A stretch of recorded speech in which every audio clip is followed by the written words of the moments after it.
Okay, so hi everyone. Thank you so much to Christina for inviting me in to talk to all of you. This is such a weird time for all the leaders and the businesses and the individuals I work with. It's weird. So hopefully I have a few things in here, some food for thought, some ideas to make your life maybe a little bit easier or make sense a little bit more when it comes to leading a team.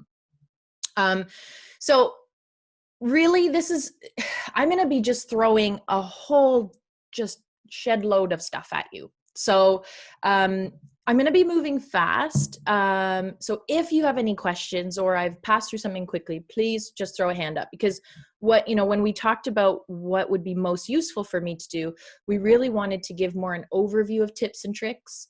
And then anything that anyone wants really to get a deeper dive in, obviously talk to Christina, if you work with anyone else at the Small Business Center, and we can look at maybe doing a part 2 to dive deeper into any of these topics that are a challenge. But today is really about big, broad overview, really giving you lots and lots of ideas. And then you can pick which of the ones are the best ones and make the most sense for you and your business.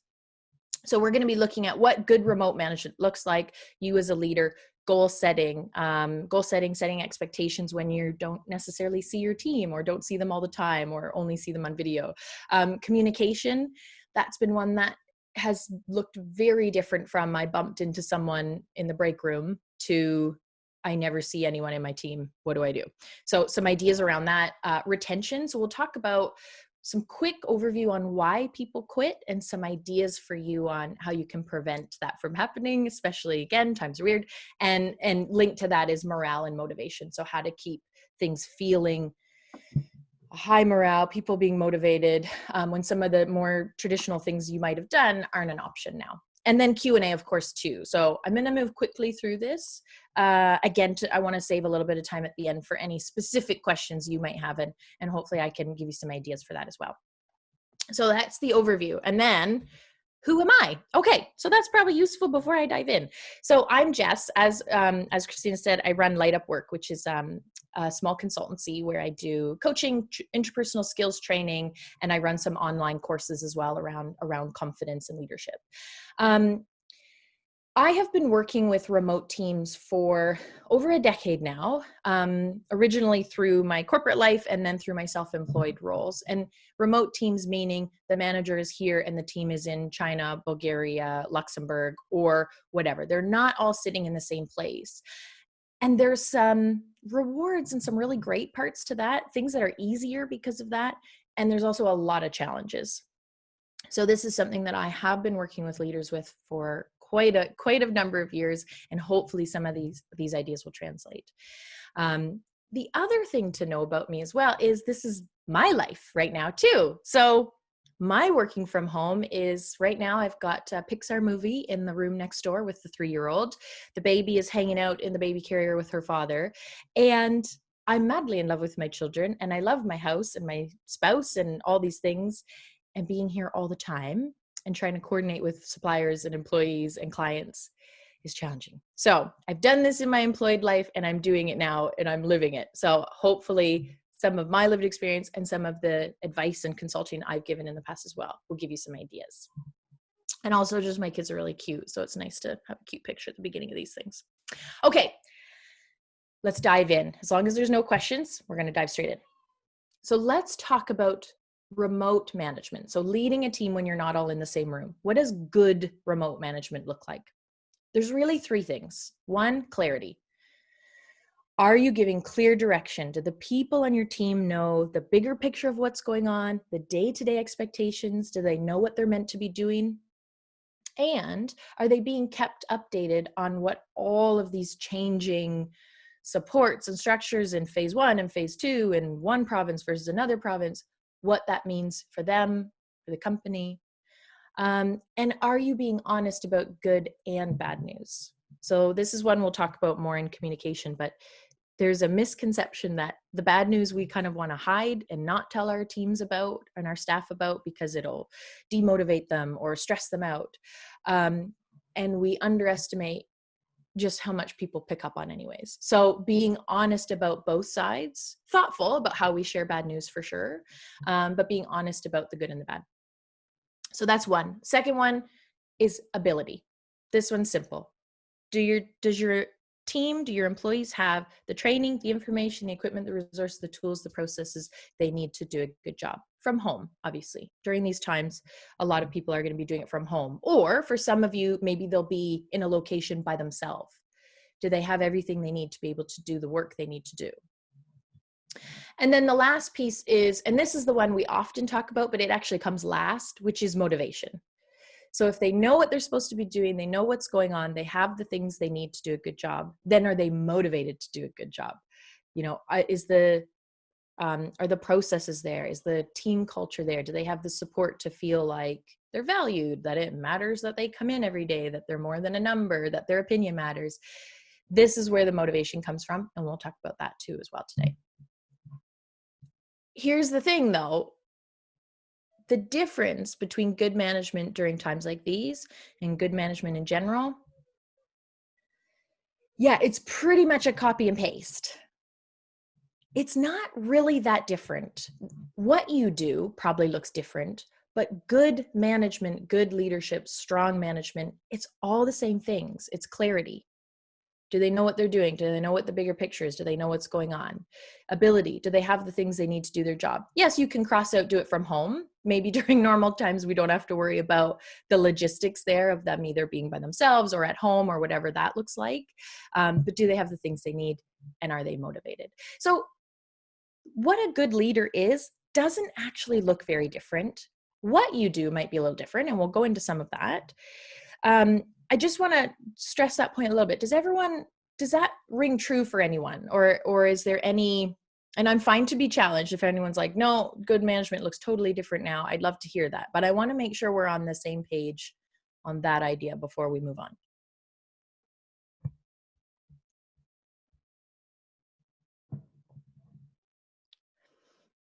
No dissenting that I can see yet. Okay, we'll keep moving then. Okay, on that note, step number one, you as a leader. Okay.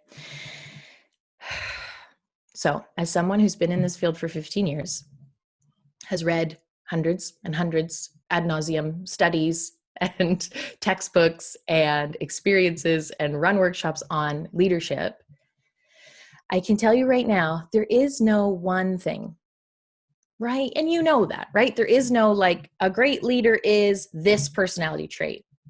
That hasn't held up in any of the studies. Great leaders have this one skill. That hasn't held up as true in any of the academic research around leadership. The only common denominator that seems to hold true across all of the different studies, all of the different ways of looking at this is, do you know yourself?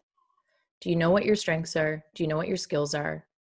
Do you know what your triggers are? Meaning when you get stressed and frustrated and angry and defensive and all those things, and can you manage them?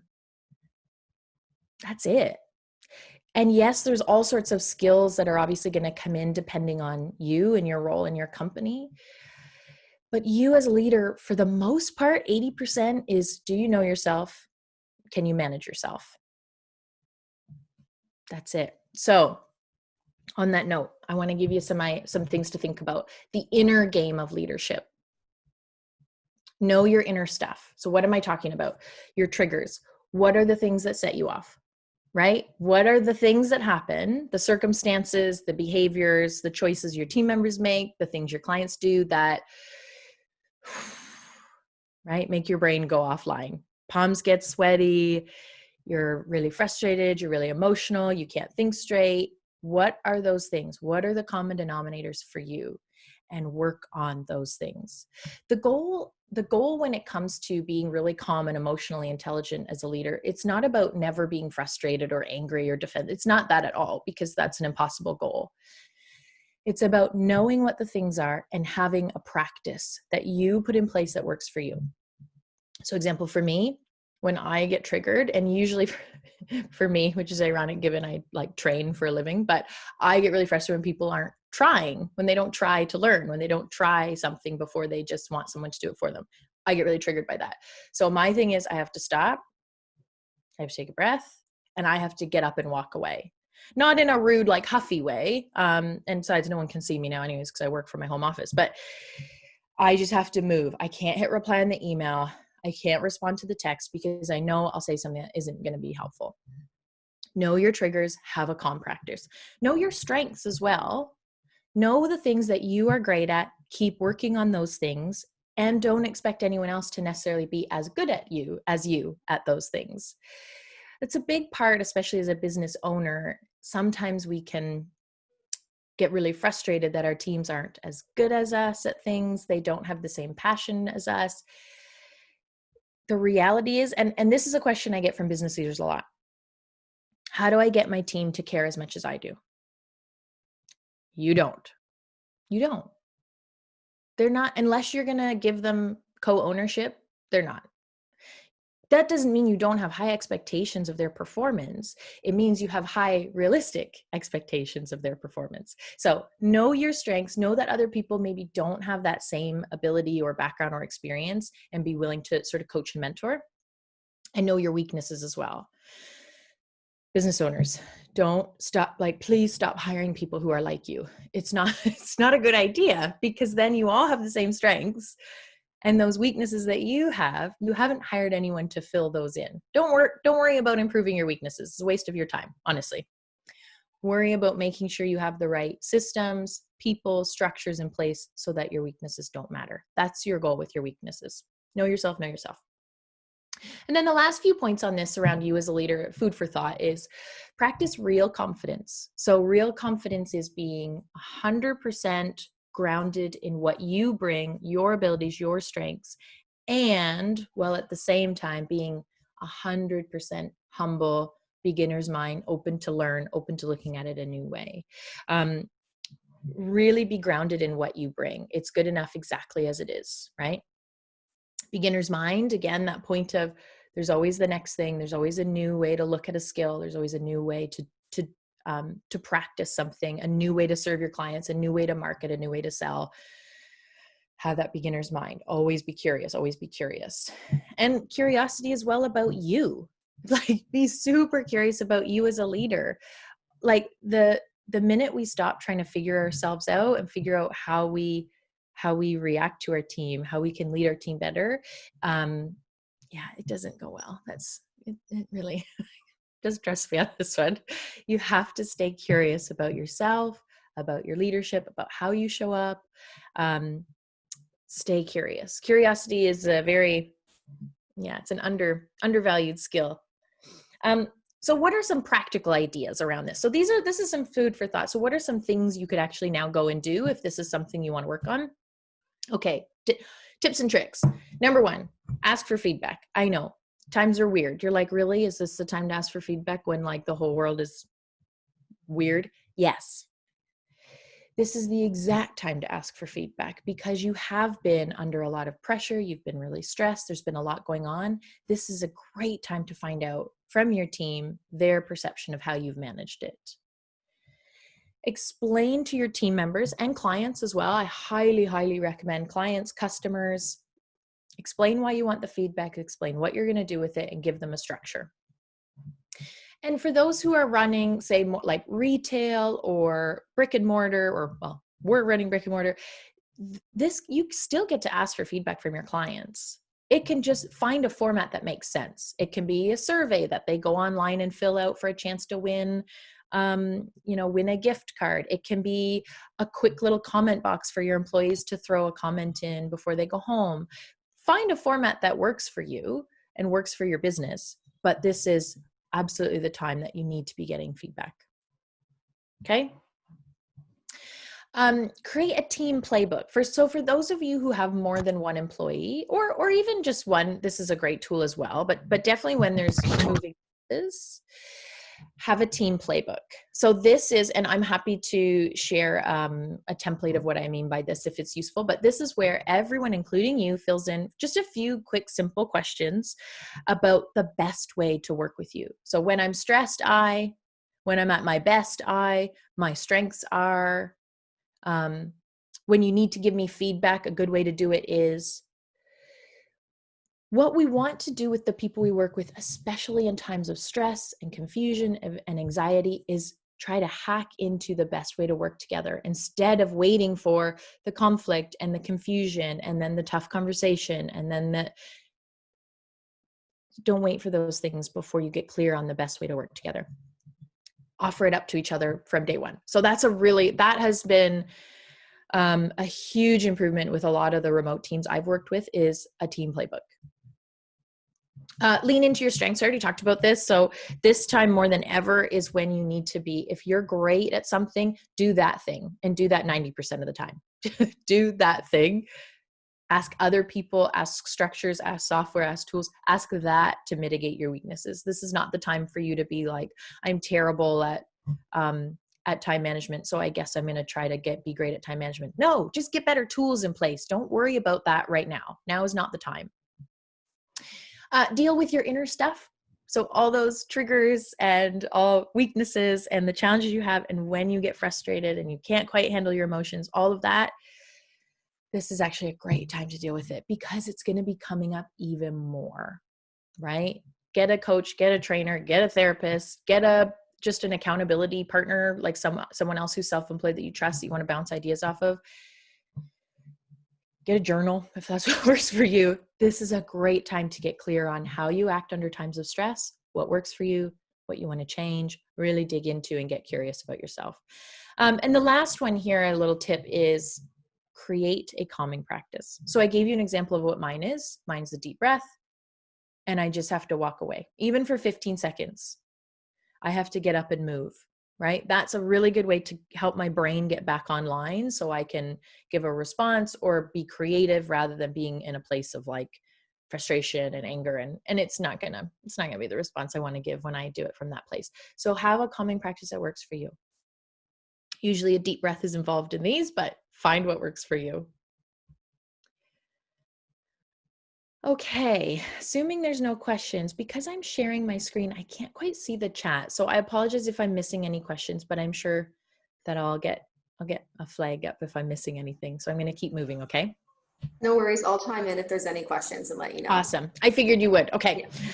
All right. So let's dive into leadership skills now. So we have a few we want to cover. So goal setting, communication, retention, i.e. keeping people from quitting, and morale and motivation. Goal setting. This is one that is probably the hardest transition for managers to make, when you go from being able to see the person and see what they're doing and hear what they're doing all day to it being a mystery. Okay, here's the deal though. There's two things we're really talking about. We're talking about goals and we're talking about expectations. So goals are the things you expect someone to do and accomplish. Longer term projects, assignments, development responsibilities, the things they're meant to be doing. Expectations are what good looks like. When you say you want them to redo the team planning calendar, that's the goal. The expectation is by when, how accessible is it going to be? Is it going to be something that people can print off? Is it going to be a software? Expectations are what it looks like when it's done. Goals are what it is. Here's the problem we have. If you have relied on just seeing what people do to measure their performance, I would argue you should actually never do that. Even if you normally sit in the exact same room with someone and see what they're up to all day, that is still not a great measure of performance. So what we want to do instead is we want to look at giving people what they need to be doing, not how they need to do it, which leads me to micromanagement, the bane of all employees' existence. Here's what I hear a lot from managers, especially when their teams are remote and especially when they're new to remote management. Sometimes I have to micromanage, especially poor performers or new performers. They're not doing the thing, so I have to stay on top of them. I have to be constantly on them. My argument for you that I want you to think about is micromanagement is actually never the right choice. And not even because it sucks for everyone involved, because it does. Not even because of that. But because it's making your job more difficult long-term. Well, short-term as well, but certainly long-term. It's just not the right choice. Here's what you've got. You've got poor performers. You need to give them clear feedback a chance to improve, super clear expectations, right? So it's not only, I need you to redo all of the client files. What does good look like? And that's like a conversation of, here's why we're doing that. And I'll talk about feedback a little bit in a second, but really giving them clear feedback, the chance to improve. And if they can't do it, then they really can't be a part of your team anymore. Okay. And I know, like, cold-hearted consultant view, I know, but it's not fair to you. It's not fair to them. We sometimes forget that no one wants to be like the lowest performing person on the team. No one wants that. Even though sometimes it seems like it because they like rock up late and all these things, they don't. No one wants to be that person. And it's not fair to their team members because I guarantee you they're pulling their weight as well. So poor performers, clear feedback, chance to improve. And if it's not working, they have to leave. Not micromanagement. New staff. So new staff is a different one. This is one that's even more seductive in a way for micromanagement because there's not the negative emotions yet. New staff is where you need to be really clear with expectations, really clear with goals. So here's the things I need you to do. Here's what good looks like. And then you need to make sure they have access to information. You need to follow up with them. Here's what we sometimes forget. Following up with people isn't micromanagement. Just like saying, how's it going? What's been going well? How can I help? What more do you need to be able to do this? That is not micromanagement. That's great management. Micromanagement is, here's the thing I need you to do. I'm going to give you a 15-step process. You have to follow each and every single one. And I don't really care about your opinion on it. That's micromanagement. And it's going to shoot you in the foot long-term. Micromanagement can seem to work short-term, but it is such a negative cycle for you. So as you're setting goals and expectations, be very clear. If you cannot articulate what you want someone to do, when they need to do it by, and what good looks like, you haven't thought it out enough and you probably shouldn't delegate it yet. Does that make sense? Now, this isn't to say that, especially for those of you who are working with thought professionals who maybe are a subject matter expert that you are not, it doesn't mean to say that you have to have it all figured out. It can be a discussion, and I highly recommend that. It can be hey, here's the goal we have. I want to increase sales by 10% over the next month. I'm not quite sure how to do that. Can we talk about it and figure out how we're going to do it and what the goals are? That's fine if it's a conversation as well, but just be very mindful that you are still ultimately responsible for setting the clarity and the measurement for knowing what good looks like. Like my Achilles heel as a manager, and I used to drive my employee nuts. This employee I had in England, I used to just, she'd like want to shake me. I would always do so we're going to redo our performance management system. Have a think about it. She's like, no, if you say to me, have a think about it one more time, I'm going to quit. I'm like, right, bad management. Okay, got it. It can't be just have a think about it. It can be think about it, bring 2 ideas to our meeting on Friday, and we'll discuss next steps. That's fine. But it can't be as vague as, improve it. That's not anything. Okay. So tips and tricks, results, not methods. Though this is where, again, we want to delegate responsibilities, not necessarily tasks. So again, if your delegation sounds like this, okay, hey, I need you to call back client X. I need you to tell him that his delivery is going to be delayed by 2 weeks. I need you to make sure that he knows that we're bringing in the promo next month. And I need you to try to upsell him, but you just make the call then. Like, you just do it. That's not delegation. Delegation is much more, hey, we've got all of these client things. Here's the context. Here's what we want to do. We want to increase sales by 10%. Go. Figure it out. And if you're not sure, let's have a conversation and I can give you some ideas. Free yourself up. I guarantee you are working too hard as a manager. Free yourself up. You don't have to think of all the things. Write it down. Okay. I know this is the boring part. If you and your employees agree on something that they are meant to be doing or a way they are meant to be doing it, write it down.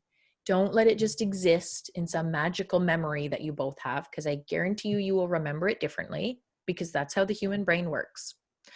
write it down, have it in a shared place as well. So whether that's a software tool that you want to use or simple as like a Google Drive or in an email, whatever, have it written down so you're both are looking at the same thing. Again, I can't talk about this enough. Expectations. Clearly articulate what good and done look like, right? This is where a lot of tension comes in the teams I work with, which is I gave him this task and he didn't even complete it within a week. Okay. Did you ask him to? Well, no, but he should have known. Why should he have known? Okay. Don't assume. You have to articulate, have a good discussion. Even if you're not sure and you want to hash it out, that's fine. What does good look like? What does done look like? Have a deadline. Honestly, even if you don't even care, even if you're like, man, whatever, just pick a day. Just pick a day. Pick a day. Ensure that they actually have the things they need to do the goal that you've set for them. Again, if they're working from home and they don't have the right tech access and they can't find client files and they can't get a hold of last year's sales and they can't, then they're like, you're setting an impossible task. So make sure they have what they need. And again, on the topic of you're working too hard, one of these sort of parts of your delegation can be, hey, here's the thing I need you to do. Feel like, please make a list of the things you think you'll need, and I'll make sure you have access to those things. You don't have to necessarily know everything, but you do have to be able to give them what they need and be clear with them that you're willing to do that. Because some people, it becomes a sticking point, like they think they're annoying you, right? We've had that experience. So you want to open up that dialogue, make sure they know they can ask you for what they need. And the last one on here that gets forgotten about a lot, and it takes some effort, and I know when times are stressed and busy, this is the first to drop off the list, but I just want to plug it, is give context. Giving someone a goal without explaining why it matters, even if you've clearly articulated it, even if you told them what good looks like, what done looks like, you've written it down. If you haven't told them why it matters, you can get some really mixed results. It's just not as motivating if they don't understand why. And I don't mean you have to do a 27-page presentation about why them refiling client papers helps the organization. I don't mean like that. Don't over-engineer it. Just give them context as to why you're asking them to do it and why it matters. 10 words is fine. Give them something so they get it. So that's my quick tips and tricks around goals and expectations. Remember that if you can't see what people are doing and that makes you feel like you don't know how they're performing, that means you haven't set clear enough goals. And that's okay. This is a hard skill to do. It's one that I've worked with leaders who've been, in the game for decades and they still struggle with setting goals. So it's okay, but just be mindful that you're not necessarily blaming them, that you're part of the equation as well. One thing you might have noticed, anyone who's ever gone to a goal setting workshop or done a measurement workshop, I haven't talked about SMART goals. There's a reason for that. I don't know if anyone here, if you've heard of SMART goals, basically it's specific, measurable, achievable, realistic, and timely. It's an acronym for a great goal. Here's why I'm not going to plug SMART goals at you. I've been doing this for 15 years and I've not once seen a leader happily do SMART goals. What they do is they agree a goal with their team member and then they're like, oh yeah, and we're supposed to put it in this format. Right. Okay, well, why don't you go and do that and then we'll just keep moving on. I haven't seen it. It is a great format and it is helpful. And I don't know how pragmatic it is because I don't know a lot of leaders who are excited about it. If you are, go for it. Please do it. But know that it can be simpler than that. So that is goals. That's goal setting, expectation setting. Please, if you're struggling with this, reach out. It is a hard skill. You're not alone. You're not the weirdo. It's tough. So if you need help, reach out to Small Business Center. Feel free to reach out to me and we can probably help you narrow in on how to do this a little bit better. So I'm going to shift gears on you in the spirit of just throwing stuff at you. We're going to move to communication. Okay. Communication when face-to-face isn't an option. All right. So there's 3 main categories of communication. Well, I'm actually on a work call, honey. Well, you can come and sit with me for 1 minute. My coworker has just come in. I apologize, everyone. Anyways, 3 main categories for communication: updates and community team information, feedback, and tough news. These are all, you have to be quiet, okay, baby? You can do drawing, but you have to be quiet. Isn't it fun working from home? Okay, updates and team info. So what are we talking about here? This is general communication, general information, changing expectations, what to expect. This is just like the general you sharing what's going on. All right, so a few ideas for you on this one. 1, use tools and software to make it natural, capture information. Okay, what do I mean by that? Please, like the rule of thumb around communication is you have to say something to someone 7 times in 7 different ways before they get it. I won't try to force that on you, but I will say capture the information, use tools. So there's a few ideas here for you. I'm happy to share some links if that helps. But, document sharing. So Google, it can be as simple as Google Docs, Dropbox. Obviously be mindful of confidential information. You want to make sure you have secure options, but that's something for you to think about. Group chats, even just having like a WhatsApp chat or a Messenger chat or a Skype chat with everyone on it, it can feel more like you're all together. Using project management tools, so Basecamp, Trello, using tools to capture what's going on, where it's sitting, whose responsibility is what. That's important in the best of times, and when you can't see each other and just bump into you and go, oh, hey, how's that project going? You've got to have a place where people can go when they want the information, when they are ready to access it, rather than always trying to wait for you or wait for a certain person on the team. Find a place to store it so people can access it when they need it. And then, of course, you can have wikis and Slacks and all sorts of sort of techie tools that help make communication easier and capture some of that documentation. Use tools and software. This is not the time.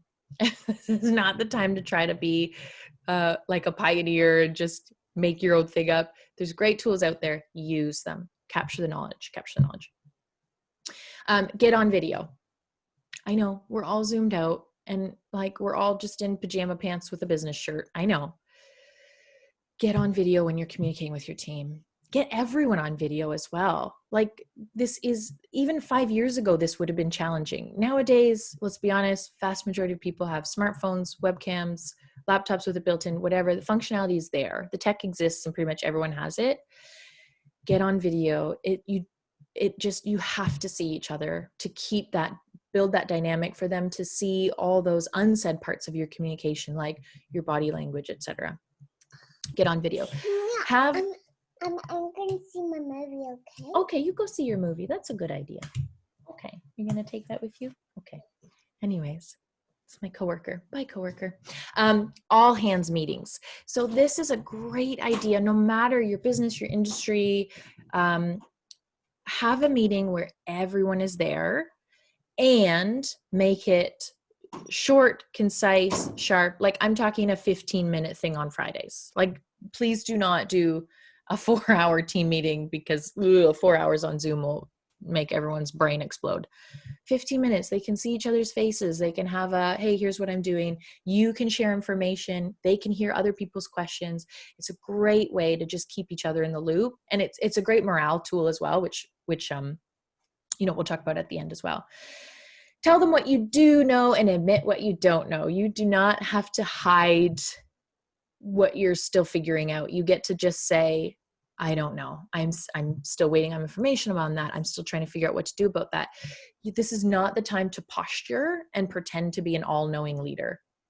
Tell them what you know, admit what you don't, right? It's only going to endear them to you. Like it's not a risk. It's really not. Share the good and the bad news. Now be very mindful and be intentional about how you share bad news. Like I wouldn't just hop onto an all hands and be like, we're closing up the company. You're out of work. See you later, guys. No, you need to be much more thoughtful about it. But please don't feel you need to hide bad news. If sales is down and that's challenging and there needs to be some new quick turnarounds in place, share that with them. Tell them what you're doing. Tell them how they can help. Share the good and the bad. Don't hide the bad news. They know it's there anyways. It's just now instead of them knowing about it from you, they're making up a story in their head. Share it. And schedule one-to-one catch-ups. This is, I get it. It's really time consuming and it can be tedious, but you don't get to bump into anyone anymore. You don't get to just see them and have a quick chat and whatever. You have to schedule in the things that just naturally happened before. Schedule them in. Weekly is great. If that doesn't make sense for you and your business, that's fine. I wouldn't go as long as monthly because a lot can happen in a month. I'd go at least every other week, if not weekly. Again, it can be 20 minutes. Like this doesn't need to be, I'm not talking about sit down and hash out your team member's whole career plan. Just get on video, have a catch up. Okay, I just want to check how we're doing for time. Okay, we're still okay. All right. Okay, feedback. Next pillar of communication, feedback. In person is great, obviously not an option right now. So what are you going to do? Video is best, then the phone. Never ever, please, if you just listen to one thing I've said, do not give feedback in the first instance via writing, ever. Even positive feedback, I'd argue, should be in person or on the phone first. Why? Because we all know that writing can be misconstrued. You can't, like, you end up getting into an email chain and it's just a mess. They will misconstrue what you've meant.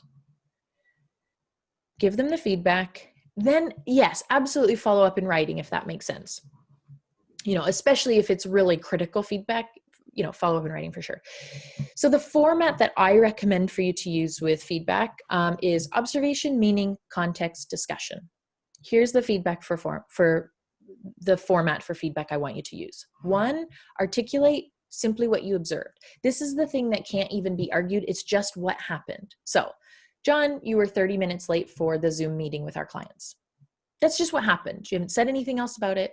It's just what happened. 2, give the meaning you made up about it. So when you're 30 minutes late for meeting with clients, I make up that you really don't care about the client and you're not interested in this project. That's the meaning you've made up. It's not objectively true, but it's what you've made up. They need to know that. 3, give the context. Give the why this should matter to them.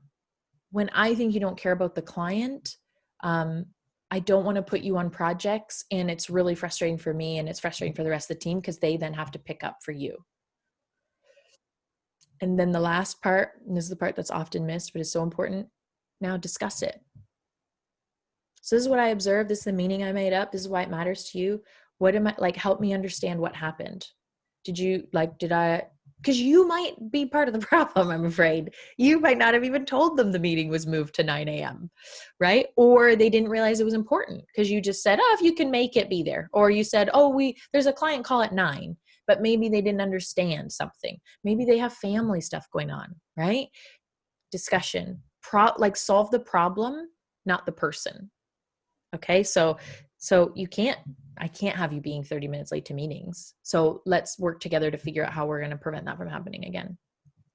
Okay, discussion. That's an important part of feedback. And give these details for positive feedback too. That's one we forget a lot. We're just like, hey, great job. And that's nice. And that's nice to hear. And I don't want you to necessarily stop doing that, but that's not feedback. That's just like a high five. The feedback is what you observed them doing, the meaning you made up about it, the context of why it matters that it was so good that they did that thing. The discussion part isn't quite as important, but even then you can share, how can we get you to do this even more? This is obviously a strength of yours, whatever. Well thought out feedback is useful, but immediacy is just as important. So what I see a lot with leaders, especially in remote situations, is Joe was a complete bleep to that client on that meeting. I want to really think about how to talk to him about it so I can do that right, which is great. And then a week goes by and you haven't talked to them about it. And then 2 weeks goes by and you haven't talked to them about it. Immediacy is just as important. If there's something you need to give feedback on, do it within 24 hours. Think about it. And it's great to be thoughtful, but timing is just as important.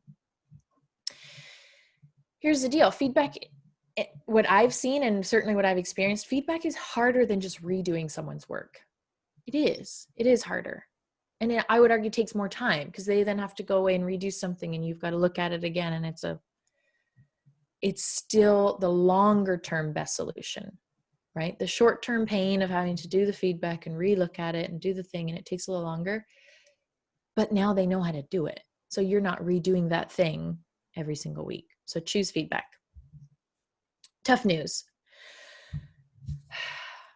All right, tips and tricks for you on tough news.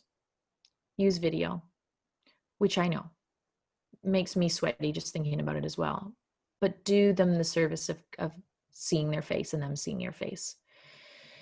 Be very clear about the topic of the meeting right away. So this is a mistake we often use because of our own discomfort that we're about to say, either, job loss or cutting back hours or whatever the thing is. We start by like, hey, how was your weekend? Don't do that. I get it. It's always my knee jerk is to get rid of discomfort too. Be very clear of, hey, I've got some tough news I need to talk to you about today. I had someone once who a manager needed to terminate their employment. He rambled with small talk for so much at the beginning, the person thought they were going to get a promotion. When you think you're getting promoted and then you actually lose your job, that's even worse. You are like on a high. Be clear that it's a tough news conversation. Don't let your discomfort be the focus. This is not about you. This is about the tough news that you're delivering, the bad news you're delivering. It's okay. Of course it's uncomfortable for you. You're not a sociopath. That's okay. It's meant to be uncomfortable. Don't worry about making yourself more comfortable. Just worry about being clear, articulating what's going on, answering their questions, not softening things up, being clear. Let them feel whatever they need to feel. This is not the time to be like, oh, your reaction isn't very professional. No, if they want to be mad, they get to be mad. That's okay. Schedule follow-up. First, hearing bad news or tough news, most people need time to process. So it's not like, okay, this is our one chance for you to ask questions and then we're never going to talk about this again. Give them the message and then say, I want to talk to you about this again tomorrow. I'm going to give you time to digest, right? And again, sometimes you have to be cruel to be kind. So I don't mean that literally, obviously, but again, you trying to cheer them up, it's not your place to do that. It's truly not. Offer them an employee assistance program if you're a big enough company that's an option, or another person to speak to if you have an HR, or I'd highly recommend, if we're talking about job loss, please get legal advice or an HR consultant who specializes in that to work with you on it, to make sure you're doing it the right way. Offer that as a solution, that they could talk to that person. But yeah, it's not your job to cheer them up. You've just had to deliver really tough news. Just be okay with being the bad guy. And please get legal advice for bigger impact situations. So if there is layoffs, if there is terminations, please make sure you've covered yourself as well. All right, so I'm going to keep flying through because I have a couple more things I want to cover with you before we close and go to Q&A. So retention strategies, why people quit, how to prevent it. All right. So Capterra did a study, and this is pretty usual for what comes out in these studies, of top reasons why employees quit at small businesses. So poor compensation or benefits, not enough pay, not good benefits. Okay, their manager. Sorry, people. That's usually number 2. Poor work-life balance, too busy, limited career progressions, usually a big one in small businesses. Like it's a team of 5, so there's no upward movement. Company culture, family reasons, pursuing a different profession, my coworkers. Okay. This is one study done. These are quite common though. This is usually about around the proportions I see come out of these things. So the number 1, poor compensation or benefits. I want to talk to you about this one.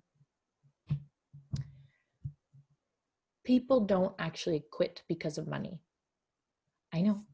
You're like rolling your eyes and you're being like, but they do. They don't really. They quit because of emotional reasons, right? We're not actually logical creatures who are occasionally emotional. We're emotional creatures who are occasionally logical. They don't look at a bunch of numbers on a spreadsheet and make a decision based on that. When your employee has said, I got a better offer somewhere else, I got more money somewhere else, here's what this actually means. I felt taken advantage of here. The fact that I could go out and get $10,000 more a year somewhere else for doing the same job makes me feel like you're taking advantage of me. Emotional. You didn't value me. My family hated my long hours. If I'm going to be this burnout, I want to at least make more money. I didn't think you'd care if I left. My job wasn't fulfilling. Money is technically the thing they're going to tell you. That's not really why they left. That's not why they started applying for jobs in the first place. They started applying for jobs because of these things. Like, hang on, wait a minute. I can do the exact same job for $15,000 more? What? Why aren't I getting that here? Like, why am I getting taken advantage of? They don't know the numbers. They don't know what's behind it. They don't know why you've been able to offer them the pay and the benefits you have. There might be a very logical reason. They don't see that. All they see is I'm being taken advantage of. So that's what you have to remember when someone says to you, I got a better offer somewhere else. They applied because of one of these reasons. They didn't apply because of numbers on a spreadsheet. Okay, so how do we prevent you from having this awkward conversation? Morale and motivation. All right, so what is morale? What is motivation? Morale is, I don't hate it here. Seriously, that's really all it is. Like, I'd love to tell you it's more nuanced than that. It's really not. It's like, no, I don't hate my company. I don't hate my team. I don't hate my job. It's fine. Motivate, it's like almost getting to baseline, and motivation is going up from there. It's like, I don't hate it, and I want to do good work, and I want to work hard, and I care about what I do here. Is it possible to have high morale and high motivation during times like this? COVID-19. Times are stressful. There's anxiety. Things are weird. I would argue yes. And that is what I've seen with a lot of my clients. Some of my clients have had higher motivation in their team members for lots of reasons. One is I work with a wonderful speech language pathologist out east, and their job had obviously, they'd been contracted with schools. And so it was very hands-on. It was a lot of travel around the province, and not traveling around and working from home and doing it through, like, they've got like green screen and all these sorts of really cool things that they're bringing in with the kids they work with. That's been a great motivator for their team. It's made their jobs in some ways better. They still miss the kids and they miss the hands-on stuff, but yes, it is possible for things to be as good, sometimes better, sometimes not, but it's possible for you to have high morale and high motivation in these sort of stressful times. So what are some ideas for you? Because again, the idea here of preventing people from quitting is to make it so that they enjoy the place and they're motivated enough that they don't want to quit. Number one, it's not on my tips and tricks because it might not be a great time for you to do it, but I'm still going to share it with you. Try to take money off the table of concerns. If you are paying someone $20,000 a year less than what they'd get anywhere else doing the same job, you can have all the like dogs in the office and early quitting Fridays and beer Saturdays and team buildings, and you can do all those perks you want. They're still going to feel taken advantage of. So as best you can, given your budget, take money off the table of concerns as best you can, and be transparent about it as well as best you can. So what are some other things that are free and or not as cost effective as giving everyone $20,000 more a year? All right, flexibility. I mean, we're all working from home at the moment anyways, but really be flexible with how they work, what they work on, the things they do, the clients they work with, as best you can. I realize there's still business constraints, but be as flexible as possible. If someone wants to do something, even if it's not the way you do things, just check in with yourself. Like, okay, how can I make this work? How can I make this work? Is there a way to make this work? Be flexible. I'm just going to do a quick time check. Okay, still okay. I'm almost done. All right, career conversations. So this is one for small teams. You don't have a big, like 7 promotions they can do. I get that. They're going to quit at some point. I know the point was to prevent that, but just hear me out. They are going to quit at some point because that is the job market we are in now. That is people don't really stay at company. If you get 5 years out of someone, you are lucky. If you get more than that, you're in like this is unheard of in today's job market. It's just not what really happens. People leave for more money, bigger opportunities. They feel taken advantage of, all the things. Have career conversations. If there's a goal they have for their career and you can't necessarily fulfill it at your company because it's small and there's limited opportunities, great. One, be open about that. It'll get you more time out of that person. Two, when they do quit, oh my gosh, they're going to give you tons and tons of notice. They're going to talk you up to other people.